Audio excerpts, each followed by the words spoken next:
тамаша сөз бұл өмірде әке деген. Суыққа бір шалдырмай мәпелеген. Өмірдің соқпағымен өрге тартып, алдымен адам бол деп жетелеген. Тағдырдың кеуде тосып жартасына, біз үшін түскен майдан ортасына. Алаңсыз сауық сайран шалқып жүрміз, біз бүгін әкелердің арқасында. Менің анам еді, менің жұмағым, жанарынан жылу төгіп тұратын.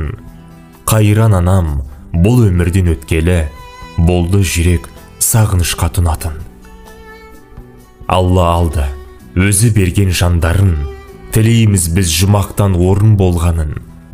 Туыс бауыр достарынан сұраймыз, дұға оқып естеріне алғанын.